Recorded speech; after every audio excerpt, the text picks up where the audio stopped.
네, 오늘 함께 은혜 받으실 하나님의 말씀은 디모데 후서 4장 1절로 5절까지의 말씀입니다. 신약 346쪽에 있는 디모데 후서 4장 1절로 5절까지의 말씀입니다. 지금 이 시간에는 1, 2절, 2절 말씀만 먼저 봉독해 올려드리겠습니다. 하나님 앞과 살아있는 자와 죽은 자를 심판하실 그리스도 예수 앞에서 그가 나타나실 것과 그의 나라를 두고 엄히 명하노니 너는 말씀을 전파하라. 때를 얻든지 못 얻든지 항상 힘쓰라. 범사에 오래 참음과 가르침으로 경책하며 경계하며 권하라. 아멘. 하나님 아버지 감사드립니다. 오늘도 귀한 주일로 교회로 예배로 인도하여 주신 은혜를 진정으로 감사드립니다. 지금 이 시간 저희들이 지난 한 주일간 지었던 모든 죄악을 예수 그리스도의 십자가 아래에다 내려놓고 오직 저희들의 온 영과 진리를 다하여 하나님께만 드려지는 예배를 통하여 하나님께서만 영광 받으시는 은혜의 시간으로 이 시간을 인도하여 주시옵소서. 모든 것을 감사드리오며 예수 그리스도의 이름으로 기도드리옵나이다. 아멘. 네, 오늘은 어느 전도자의 삶이라는 제목을 가지고 오늘 본문 말씀을 중심으로 하나님의 말씀을 증거하겠습니다. 데살로니가 전서 말씀을 드릴 때 말씀을 드렸지만 데살로니가 전서는 신약성경 중에서 최초에 기록되어진 성경이다, 이런 말씀을 드렸었습니다. 디모데 후서는 그런 관점에서 사도 바울께서 기록하신 최후의 마지막 신약성경이 디모데 후서가 되겠습니다. 그건 오늘 본문 4장 6절 말씀을 통해서도 우리가 알 수 있는데요. 잠시 뒤에 그 말씀을 소개해 드리도록 하겠고요. 이런 관점에서 보면 신약의 마치 신명기와 같은 디모데 후서가 그런 성격을 띠고 있다고 보아도 무방할 것 같습니다. 왜냐하면 신명기가 모세의 마지막 설교를 기록한 성경인 거에 비추어서 디모데 후서가 사도 바울의 마지막 편지, 마지막 성경이시기 때문에 그렇다는 것이죠. 그래서인지 헨드리 모울 주교 같은 경우에는 눈시울을 적시지 않고서는 디모데 후서를 읽을 수가 없다, 이렇게까지 표현을 했는데요. 이 디모데 후서를 읽다 보면 그 말에 동의를 하게 되어지는 것을 여러분들이나 제가 느끼시게 될 수 있을 것 같습니다. 특히 오늘 본문의 이 부분은 그 디모데 후서의 요절이다라고 이야기를 할 수가 있을 것 같고요. 4장 6절 말씀을 제가 한번 읽어드리겠습니다. 전제와 같이 내가 벌써 부어지고 나의 떠날 시각이 가까웠도다 라고 사도 바울께서 고백하고 계십니다. 전제라고 하는 것은 제사에 있어서 거의 마지막 단계입니다. 제물을 이렇게 제단 위에 올려놓고 모든 절차들을 다 마친 상태죠. 손질도 다 끝났고 닭도 다 떴고 깨끗하게 되어 있는 상태에서 그 제물을 올려놓은 상태에서 포도주나 독주를 그 제물에다 들이붓는 이 단계가 전제입니다. 이 이후에 있는 단계는 거기에 불을 붙이는 것밖에는 없기 때문에 거의 마지막 단계라고 볼 수가 있는데요. 사도 바울이 하나님 앞에서 지금 현재 자신의 상태가 그렇게 제사에 있어서의 전제와 같은 그런 단계다라는 것이죠. 그러니까 곧 죽음을 앞두고 있다. 한마디로 말해서 전제와 같이 내가 벌써 부어지고라고 하는 이 말씀은 내가 세상을 떠날 때가 곧 다가오고 있다라고 하는 그러한 말씀이기 때문에 그렇습니다. 그래서 대부분의 신학자들은 사도 바울께서 순교하시기 며칠 전, 짧게는요, 길어봤자 몇 주 전으로 이 디모데 후서를 기록할 당시를 추측을 하고 있습니다. 그래서입니다. 신명기가 모세의 마지막 설교인 것과 같이 디모데 후서는 사도 바울의 마지막 편지, 마지막 그의 신앙의 어떤 고백, 이렇게 이야기를 할 수가 있을 것 같고요. 그 헨드리 모울 주교가 느꼈던 것 같은 그러한 마음을 우리가 오늘 이 시간을 통해서라도 짧은 시간이지만 함께 느끼시는 그러한 시간이 되기를 바랍니다. 4장 1, 2절 말씀 다시 한번 읽겠습니다. 하나님 앞과 살아있는 자와 죽은 자를 심판하실 그리스도 예수 앞에서 그가 나타나실 것과 그의 나라를 두고 엄히 명하노니, 1절 말씀인데요. 원성경에서는, 헬라어로 되어 있는 원성경에서는 엄히 명한다라고 하는 것이 맨 앞부분에 나오고 있습니다. 엄히 명한다는 것을 강조를 하고 있는 것이죠. 엄히 명한다는 것이 이 어순에서만 이걸 강조하고 있다는 것이 어순에서만 느껴지는 것이 아니라 세 가지, 그러니까 자신이 가지고 있는 모든 권위를 총동원해서 엄히 명한다라고 강조를 하고 있다. 내용적으로도 강조하고 있다는 것인데요. 세 가지가 있습니다. 어떤 권위를 가지고 있었던 것이냐면, 첫 번째는 하나님 앞과라는 것입니다. 즉 원어적 의미로서는 하나님 눈앞에서라고 하는 것입니다. 하나님이 보시는 가운데서 내가 엄히 명한다라는 것입니다. 두 번째는 살아있는 자와 죽은 자를 심판하실 그리스도 예수 앞에서입니다. 그리스도 예수 앞이긴 한데 어떠한 예수님이시냐, 우리의 심판주로 이 땅에 다시 오실 그 예수님을 두고 엄히 명한다라는 것이죠. 세 번째는 그가 나타나실 것과 그의 나라를 둔다. 즉 우리가 그의 나타나실 것은 예수님의 재림을 의미하는 것이고요. 그의 나라는 하나님의 나라, 예수 그리스도의 나라는 우리 성령 하나님의 인도하심에 따라서 우리가 나아갈 수 있는 것이거든요.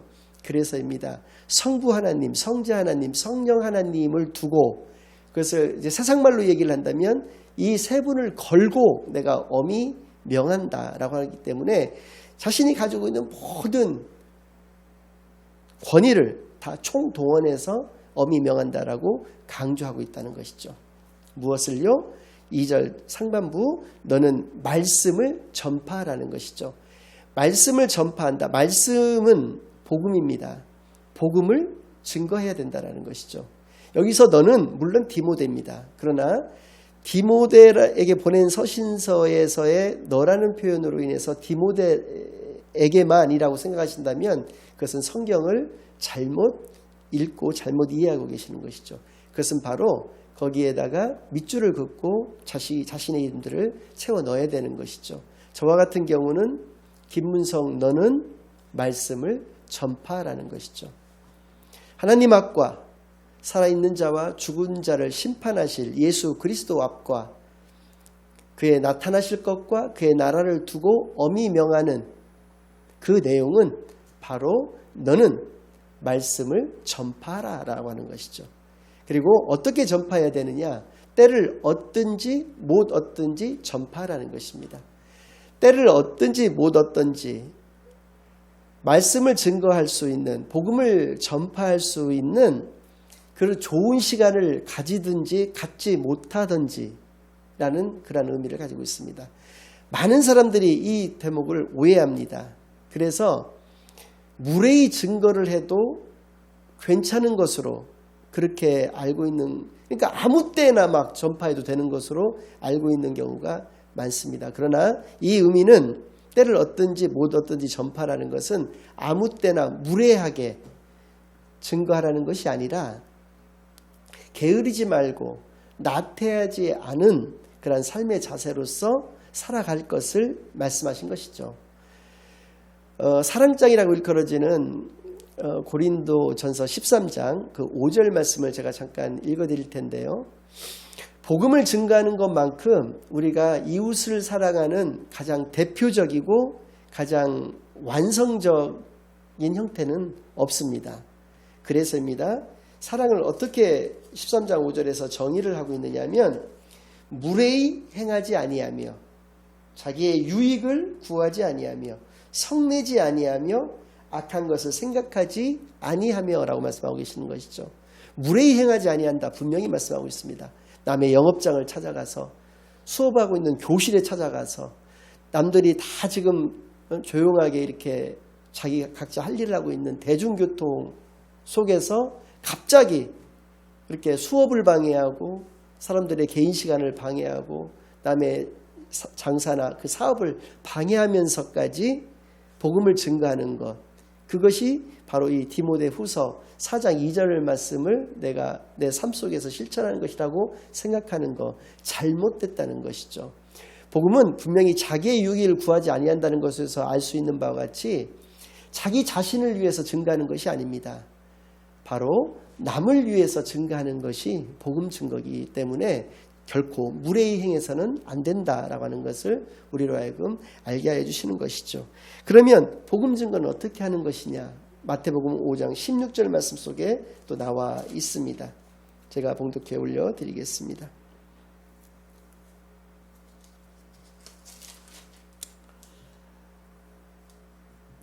이같이 너희 빛이 사람 앞에 비치게 하여 그들로 너희 착한 행실을 보고 하늘에 계신 너희 아버지께 영광을 돌리게 하라. 너희 빛을 사람 앞에 비치게 해야 된다는 것입니다. 무엇을 보고요? 너희의 착한 행실을 본다는 것이죠. 말로 전도하는 시대는 이미 끝났다라고 하는 것을 여러분들에게 누차 말씀을 드렸었는데요. 말로 전도를 한다는 것이 아니라 자기의 삶으로 자기의 착한 행실을 통해서 전도가 되어지게 해야 된다는 것이죠. 이것을 어디서 할 수 있느냐면 그 다음 절에 나오는 말씀을 통해서도 너무나 잘 알 수 있게 하시는데요. 너는 말씀을 전파하라. 때를 얻든지 못 얻든지 항상 힘쓰라. 범사에 오래 참음과 가르침으로 경책하며 경계하며 권하라는 것이요. 때를 얻든지 못 얻든지 말씀을 증거하라고 하시면서 그 다음에 바로 나오는 것이 오래 참음과 가르침이라고 되어 있습니다. 자기의 삶 가운데에서 증거를 해야 된다라고 하는 것을 분명하게 말씀하시는 것이죠. 오래 참는 가르침, 그것은 자기의 삶으로 보여주는 그런 모습밖에는 없다는 것을 우리로 하여금 알게 해주시는 것이죠. 이 가르치는 것이 무엇이냐, 세 가지를 말씀하고 계신데 첫 번째는 경책한다는 것입니다. 드러낸다라고 하는 의미를 가지고 있는데요. 즉 지적으로 논증할 수 있어야 된다는 것이죠. 말씀을 우리가 알아야지 지적으로 논증할 것이 아니겠습니까? 말씀을 드러내는 것이 경책이라고 분명히 말씀해 주신 것이니까 하나님의 말씀을 자기 말씀이 아니라 하나님의 말씀을 증거할 수 있어야 한다는 것이죠. 알아야 증거할 수 있는 것입니다. 두 번째, 경계한다라고 하는 것은 어떤 것을 의미하느냐면 책망하는 것을 의미하는 것입니다. 말씀을 증거하기에 앞서서 가장 선결되어야 될 것은 뭐냐면 회개라는 것이죠. 회개를 촉구하고 있는 것입니다. 책망한다라고 하는 것은 자기 자신의 죄악, 자기 자신을 되돌아본다라고 하는 것을 의미를 하는 것이기 때문에 경계한다라고 하는 것은 회개가 우선돼야 되고 선결돼야 된다라고 하는 것 분명하게 우리로 하여금 알게 해주시죠.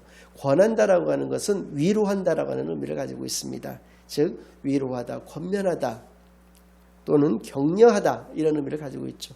사랑의 교제 가운데에서 말씀이 증거되어야 된다라고 하는 것을 우리로 하여금 알게 해주시는 것이죠.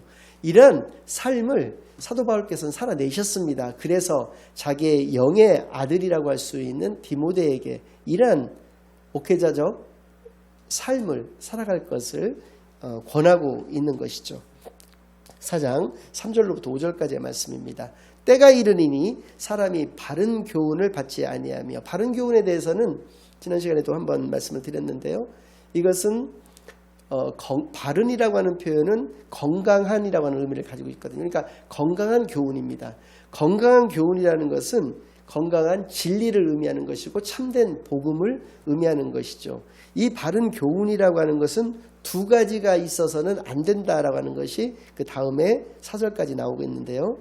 때가 이르니 사람이 바른 교훈을 받지 아니하며 귀가 가려워서 자기의 사욕을 따를 스승을 많이 두고 자기 욕심이 있어서는 안 된다는 것이죠.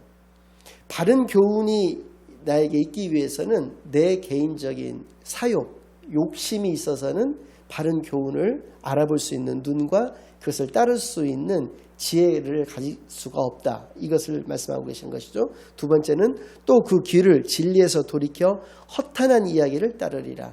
허탄한 이야기를 따라서는 절대 바른 교훈을 이룰 수가 없다. 허탄한 이야기는 무엇입니까? 쓸데없는 얘기, 쓸모없는 이야기가 바로 허탄한 이야기가 되는 것이죠. 새가 두 날개가 있어야지 날 수가 있습니다. 그런 것과 같이 우리가 바른 교훈 가운데에서 그것을 깨닫고 살아가기 위해서는 절대 자기 욕심을 앞세워서는 또 허탄한 것들에 미혹되어서 그런 얘기들을 하여서는 절대 그것이 바른 교훈이 자기의 삶 가운데 적용될 수 없다라고 하는 것을 우리로 하여금 알게 해주시죠. 오늘날에는 굉장히 정보의 홍수시대에 우리가 살고 있지 않습니까? 그런데 저는 이렇게 가끔가다 이렇게 정치에 관련된 이야기를 여러분들에게 드리는 경우도 왕왕 있는데요. 그것은 제가 현실 정치에 관심이 있어서가 아니라 제가 그 일반 대학을 나오게 됐는데 정치외교학과를 전공을 했습니다. 그래서 예전에 학교를 다닐 때 학문적으로 배웠던 것들에 대한 것을 말씀을 드리니까 현실 정치적 어떤 이야기를 여러분들이 드리고자 하는 것이 아니니까 오해 없으시길 바라겠고요. 정치인들을 가만히 보면 정치인이나 뭐 일반 국민들도 다 마찬가지인데 약간 진보 성향이 있는 분들은 예컨대 한겨레 신문이라든지 이러한 것들만 보십니다. 흔히 이야기하는 보수지와 같은 것들은 보시려고조차를 잘 않거든요. 보수 쪽도 마찬가지죠. 보수 쪽도 진보 쪽에 속한 그렇게 한겨레 신문이라든지 이러한 논조에 대해서는 전혀 받아들이는 것도 없고 조선일보라든지 중앙일보, 동아일보와 같은 그런 보수지라고 일컬어지는 그런 신문들을 주로 본다는 것이죠. 정보를 선택을 한다는 것입니다. 편향된 시각을 갖게 되는 지름길이죠. 그래서 계속 그 길로만 나가는 것입니다. 그래서 진보는 진보 쪽으로, 보수는 보수 쪽으로만 치닫는 것이죠. 그래서 서로가 이렇게 욕합니다. 진보는 무능하고 보수는 부패했다. 이렇게 서로에 대해서 비방만 할 뿐 그것을 이해하려고 한다든지 가까워지려고 하는 노력을 한다든지 하지를 않게 된다라고 하는 것이죠. 우리 사회에서는 그러한 것들이 깊은 갈등의 원인이 되고 그러한 것들이 이분법적인 사고를 가지게 됨으로써 국민들을 편을 이렇게 가르고 마는 그런 결과를 가져오게 되는 것이죠. 우리 크리스찬들의 입장에서 바른 교훈을 가지기 위해서는 말씀을 아까도 세 가지가 나와 있지 않습니까? 우리 자신을 늘 경책하고 경계하며 권하는 그런 삶을 살아야 한다는 것이죠.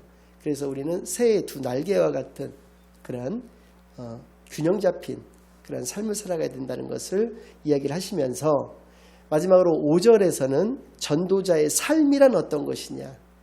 사도 바울께서 이런 삶을 살아내셨습니다. 그래서 디모데에게 요구하고 계시고 있는데요. 이 전도자의 삶이 어떤 것이냐, 그 자세는 어떤 것이어야 되느냐, 네 가지로 말씀해 주고 계십니다. 첫째, 그러나 너는 모든 일에 신중하여 라고 되어 있습니다. 모든 일에 신중하여야 된다는 것입니다. 이것은 앞에 말씀드린 것과 같은 의미인데요. 술 취하지 않는 맑은 정신으로 라고 하는 의미가 신중이라고 하는 그 단어 속에 담겨 있는 의미가 되겠는데요. 어느 한쪽에 치우치지 않는다라고 하는 것이 바로 신중하다라고 하는 것이죠. 모든 일에 우리는 신중해야 된다는 것입니다. 두 번째, 고난을 받으며입니다. 고난은 우리가 선택사항이 아닙니다. 크리스천들에게 있어서 고난은 필수인 것이죠. 예수님이 그러한 삶을 사셨듯이 우리 크리스천들에게 있어서 고난은 필수이기 때문에 그것을 받아야 한다는 것입니다. 그래서 피하려고 한다든지 이것이 나에게는 오지 않도록 해달라는 그런 기도를 해야 되는 것이 아니라 그 고난을 견디어내야 된다라고 하는 것을 고난을 받아서 그것을 견디어내야 한다라고 하는 것을 알 수 있게 하시는 것이죠. 세 번째는 전도자의 일을 하며 네 번째 내 직무를 다하라 이렇게 말씀하고 있습니다. 전도자의 일과 직무가 겹치는 것처럼 생각되어질 수 있고요. 의미적으로는 사실 일맥상통하는 것이지만 여기서도 구분해 있으니까 의미적으로 조금 구분을 한다면 전도자의 일이라고 하는 것은 우리 전도자가 전도의 일을 하는 이유는 무엇입니까? 영혼을 살리기 위해서라는 것이죠. 전도자의 일은 영혼을 살리는 일이라는 것이죠. 그럼 직무는 무엇입니까? 우리의 직무, 해야만 하는 일, 그것은 바로 복음 증거다. 복음 전파다라고 하는 것을 우리에게 분명히 알게 하여 주시는 것이죠. 이 네 가지가 모든 일에 신중하고 고난을 받고 또 우리가 전도자 일을 다하고 나에게 주어진 직무를 다하는 것, 이것이 전도자의 자세, 삶의 자세 그리고 그 삶의 모습이라고 하는 것을 분명히 알게 하여 주시는 것이죠. 로마에 가면 사도 바울의 순교 성당이라고 하는 성당이 있는데요. 이탈리아 말로 트레폰타네라고 합니다. 새 분수라고 하는 의미인데요. 그곳으로 이제 이끌려 나오셔서 이제 마지막 처형의 장면 당시에 나오셔서 거기서 대리석과 같은 데다가 몸을 눕힌 상태에서 거기서 사도 바울의 목을 친 것이죠. 참수라고 하는 것이죠. 참수를 당해서 순교하셨습니다. 그때 그 머리가 잘라진 머리가 3번을 튀었다고 합니다. 그 튄 곳에서 피가 이제 흘렀을 거 아니겠습니까? 그 피가 흘렀던, 머리가 튀었던 그 3곳에서 나중에 물이 솟아나왔다 라고 그래서 그 자리에 성당을 세우게 되었고, 그래서 트레폰타네 성당이라고 그렇게 일컬어졌는데요. 때를 얻든지 못 얻든지 그렇게 말씀을 전파했던 사도 바울의 그런 모습을 디모데후서 4장 16절에서 18절 말씀을 통해서 너무나 잘 알 수 있게 하십니다. 마지막으로 그 말씀을 읽고 의미에 대해서만 간략하게 말씀드리면서 마치겠습니다. 내가 처음 변명할 때 최후 변론에 앞서서 최초 변론, 그러니까 예비 변론이라고 얘기할 수 있는 우리나라도 3심제를 택하고 있으니까요. 최후 재판에 앞서서 벌어졌던 그 재판의 자리를 의미하는 것이죠. 내가 처음 변명할 때 나와 함께한 자가 하나도 없고 다 나를 버렸으나 그들에게 허물을 돌리지 않기를 원하노라. 최후 지금 변론의 이 자리에서는 최초 변론할 당시에 그 사람들이 하나도 지금 없다는 것입니다. 마치 예수님께서 십자가를 지실 당시에 12명의 직계 제자들이 단 한 사람도 그 현장에 없었던 것 같은 그러한 형국인 것이죠. 그런데 17절을 보면 주께서 내 곁에 서서 나에게 힘을 주시면 주님만이 내 곁에 서서 나에게 힘을 주셨다라는 것이죠. 최후의 변론의 그 순간에 나에게 힘을 주신 이유가 나오는 것인데요. 그렇죠? 나에게 힘을 주심은 하면서 그 이유가 설명될 거 아닙니까? 왜 그러냐면 나로 말미암아 선포된 말씀이 온전히 전파되어 모든 이방인이 듣게 하려 하심이니 내가 사자 입에서 건짐을 받았느니라.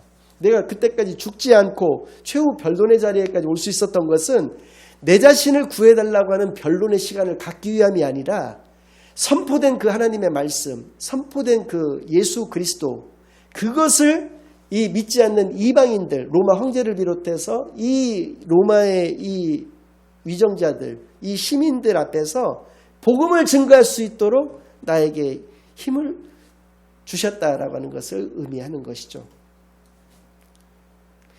주께서 나를 모든 악한 일에서 건져내시고 또 그의 천국에 들어가시도록 구원하시리니 그에게 영광이 세세에 무궁토록 있을지어다. 아멘.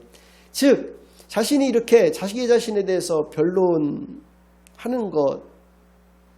것보다 예수 그리스도를 전파하면서 죽는 것만큼 감사한 일이 어디 있겠느냐라는 것이죠. 왜? 나에게는 이제 이 짧은 순례자의 삶을 살아가는 이 세상의 삶이 끝나지만 내가 주의 일을, 내 직무를 다한 그런 삶을 산 이후에 나를 기다리고 있는 것은 예수 그리스도와 영원히 함께 살 수 있는 그 천국이 나를 기다리고 있기 때문에 나는 하나님의 영광만을 이야기를 하다가 죽겠다라고 하는 것이죠. 이것이 때를 얻든지 못 얻든지가 갖고 있는 의미가 되는 것입니다. 무례히 행하는 것이 그 말씀의 의미라고 생각하는 우리의 잘못된 생각을 이 시간 버리고 사도 바울과 같은 어느 노 전도자의 삶을 우리가 본받아서 어떤 자세와 어떤 마음가짐으로 우리가 복음을 증거하고 전파하는 삶을 살아갈 것인지를 깊이 생각해보는 귀한 시간이 되기를 바랍니다.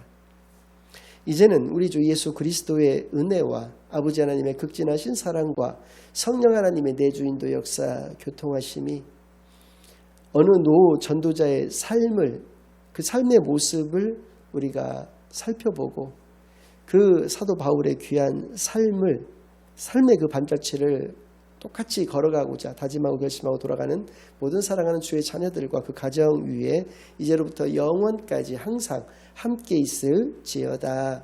아멘.